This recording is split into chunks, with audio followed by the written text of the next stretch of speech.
বিসমিল্লাহির রহমানির রহিম। আমি রায়হানুল জান্নাত, সদর উপজেলা ছাত্রদল নেতা। আমরা দেখেছি বিগত সময় আওয়ামী লীগ নিজের ক্ষমতাকে কুক্ষিগত করার জন্য, দীর্ঘ করার জন্য যে আইনগুলো তৈরি করেছে, বিচার বিভাগ এবং আইন বিভাগকে নিজের আওতায় এনে যে আইনগুলো তৈরি করেছে, সেই আইনে আমরা এখন যদি আওয়ামী লীগের বিচার করতে যাই, তো সেই আইনেই আমরা আওয়ামী লীগের বিচার করতে পারবো। আর তারই ধারাবাহিকতায় ছাত্রলীগকেও ঠিক ওই শেখ হাসিনার তৈরি করা আইনেই নিষিদ্ধ করা হয়েছে।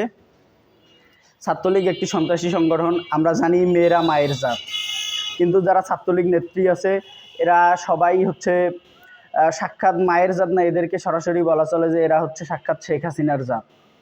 আমরা আমাদের বোনেদেরকে বিশ্ববিদ্যালয়ে পাঠাই, কলেজে পাঠাই সুশিক্ষায় শিক্ষিত করার জন্য, কিন্তু সেখানে গিয়ে ছাত্রলীগ নেত্রীরা তাদের উপর যে অমানবিক নির্যাতন করে, তাদেরকে দিয়ে আমরা দেখেছি বিগত সময় ছাত্রলীগের নেত্রীরা নিজেদের হাত পা টেপা সহ বিভিন্ন ধরনের অমানবিক নির্যাতন করে। এমনকি ইডেন মহিলা কলেজ ছাত্রলীগের নেত্রীর বিরুদ্ধে সরাসরি এমন অভিযোগ উঠেছে যে সাধারণ শিক্ষার্থীদেরকে উলঙ্গ করে নগ্ন ভিডিও ধারণ করে পরবর্তীতে সেই ভিডিও তাদের নেতাদের কাছে প্রেরণ করে মোটা অঙ্কের অর্থ আদায়, তাদের ফোন, ল্যাপটপ সহ বিভিন্ন দামি জিনিস হাতিয়ে নেওয়া সহ বিভিন্ন ধরনের অপকর্ম করে।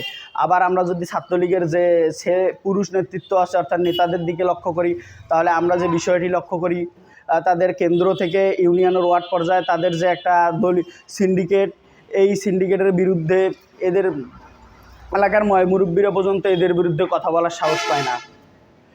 এবং আমরা বিগত সময় লক্ষ্য করেছি ছাত্রলীগ এই নামটা, ছাত্র সংগঠন নামটা ব্যবহার করে তারা শিক্ষার্থী হত্যা সহ বিভিন্ন ধরনের অপকর্ম, বাংলাদেশের সকল বিশ্ববিদ্যালয়ে তারা মাদকের যে অভয় আশ্রয়স্থল তৈরি করেছিল, সেই অভয় আশ্রয়স্থল এবং বুয়েটের তারা আবরার ফাহাদকে যেভাবে পিটিয়ে হত্যা করে, এবং শুধু তাদের হত্যাকাণ্ড যে বিশ্ববিদ্যালয় কেন্দ্রিক ছিল এমনটা নয়, তাদের হত্যাকাণ্ড বিশ্ববিদ্যালয়ের বাইরেও আমরা যদি লক্ষ্য করি, তাহলে উদাহরণস্বরূপ দেখতে পারি 2013 সালের যে বিশ্বজিৎ হত্যা বিশ্ববিদ্যালয়ের বাইরে। বিশ্বজিৎ কিন্তু একজন দর্জি ছিলেন, নিজের জীবন বাঁচানোর জন্য সে মিছিল থেকে দৌড় দেয়, পরবর্তীতে তাকে যেভাবে নৃশংসভাবে পিটিয়ে এবং ছুরির আঘাত করে হত্যা করা হয়, এই হত্যাকাণ্ডগুলোর পরে ছাত্রলীগ আর কোনোভাবেই এই বাংলাদেশে রাজনীতি করার অধিকার রাখে না।